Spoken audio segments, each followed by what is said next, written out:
I don't have anything against the good people at UBS.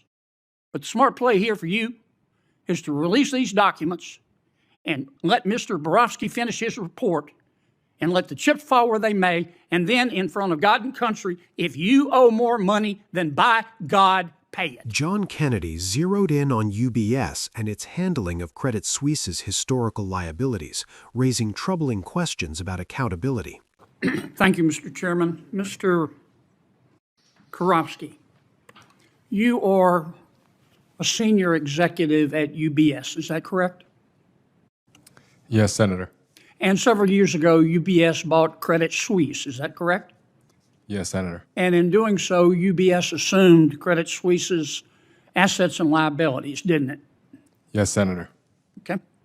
Can we agree that when the Nazis would conquer a country during World War II, that the Nazis would take the people's money? Is that correct?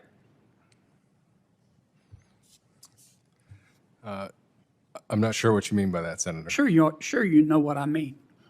They took people's money, didn't they? Yes, Senator.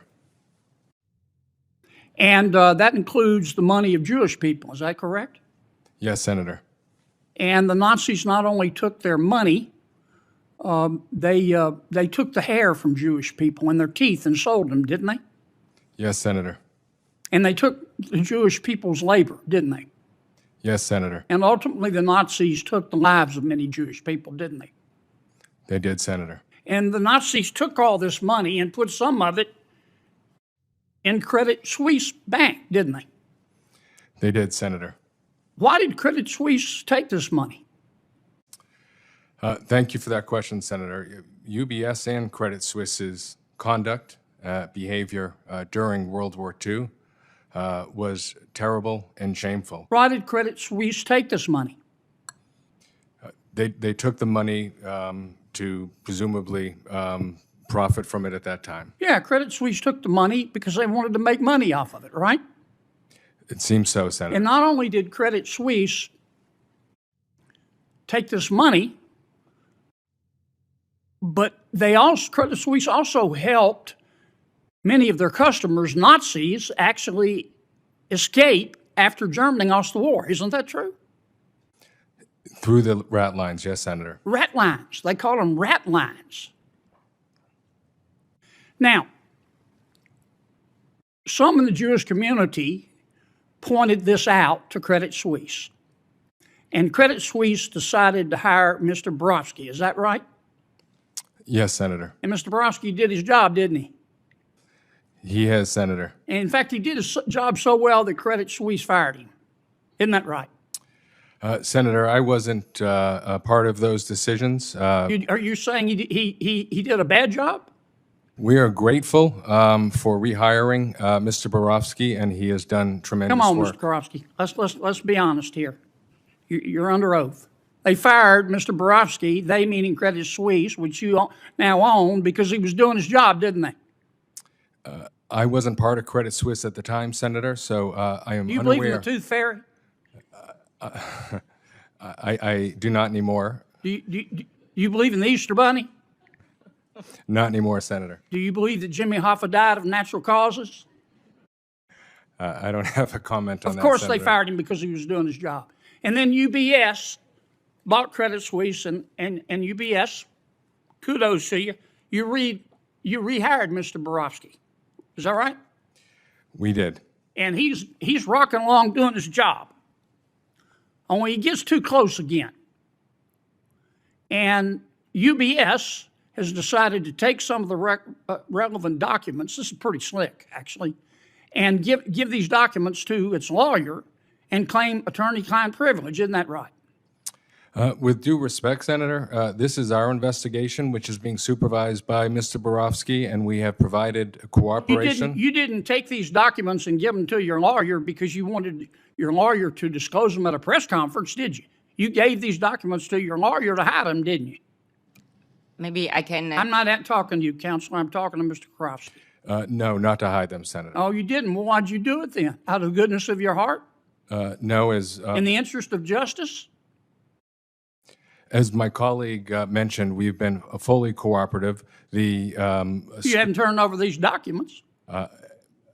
We have not turned over the documents, Senator, because of the threat of litigation. Ah, the threat of litigation. Oh, I see. Now, Credit Suisse, before you acquired them, paid $1.25, I think, billion in damages to the Jewish people. Is that right? That was a collective settlement from Swiss banks. Yeah, but that doesn't account for any new evidence of crimes, does it?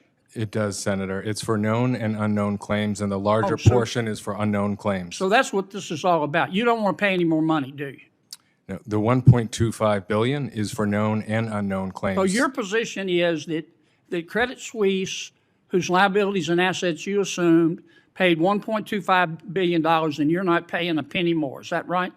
So we also paid. It was a collective settlement, and the But settlement your position was is you're final. not paying a penny more. Is that right? That is correct, Senator. It was accounted for So in that's the what unknown this is claims. still all about, isn't it? The money. For It us, was it's about about the money finding the truth, Senator. when your predecessor took the Nazi money, and it's about the money right now, isn't it? I don't agree with that, Senator. Oh, I see. What could it be about then? Principle? The sanctity of the attorney-client privilege? UBS, look, I don't hate anybody, sir. I want you to know that. But we all have a record. UBS got caught manipulating the LIBOR interest rate, didn't it? Had to pay $700 million for manipulating the interest rate. Isn't that correct? Amongst other banks, yes, Senator. UBS also got caught hiding the money of 52,000 Americans so they wouldn't have to pay taxes. Isn't that correct? That was settled in 2009. Yeah, you paid Senator. $780 million, didn't you, for doing that? Isn't that correct? I'm not sure of the exact number, Senator. I am.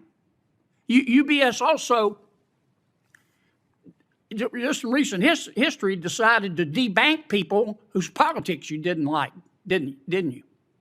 No, Senator. UBS said we're not going to do business with firearm-related companies or oil and gas companies and coal miners and crypto financiers, didn't you? We provide fair access for. But you debanked these people, didn't you? How noble of you. How wonderful it must be to be more righteous than the rest of us. Here's my advice, and then I'm going to hush, Mr. Chairman. I appreciate your indulgence. I don't have anything against the good people at UBS. But the smart play here for you is to release these documents and let Mr. Borowski finish his report and let the chips fall where they may, and then in front of God and country, if you owe more money, then by God, pay it. The discussion focused on Credit Suisse's conduct during World War II, including its role in handling assets seized by the Nazis and aiding individuals connected to the regime after the war. He framed the issue as a moral and financial reckoning, pressing UBS executives on why critical documents are being withheld under claims of attorney-client privilege. The hearing also exposed UBS's broader record, from interest rate manipulation to tax-related settlements and controversial banking decisions. Kennedy painted a picture of a financial giant that has repeatedly prioritized profit over principle, questioning the bank's willingness to address lingering claims beyond the $1.25 billion collective settlement for Holocaust-era assets. The dialogue highlighted a tension familiar to many multinational banks, balancing legal protections, public scrutiny, and the ethical imperative to make restitution. UBS is now at a crossroads with the potential to demonstrate accountability or reinforce a reputation for evasion. Subscribe for continuing coverage. Ultimately, this confrontation is about more than numbers on a ledger. It's about ethics, memory, and justice. Kennedy's pointed remarks underscored a larger societal debate. Can institutions truly make amends for historical wrongs while protecting their present-day interests?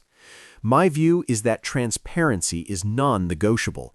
Delaying disclosure under the guise of legal privilege risks further damage to credibility and trust. For UBS, the smartest path is to release the documents, allow independent review, and let the findings guide any additional reparations. The story is far from over, and viewers should stay tuned. Subscribe for ongoing analysis.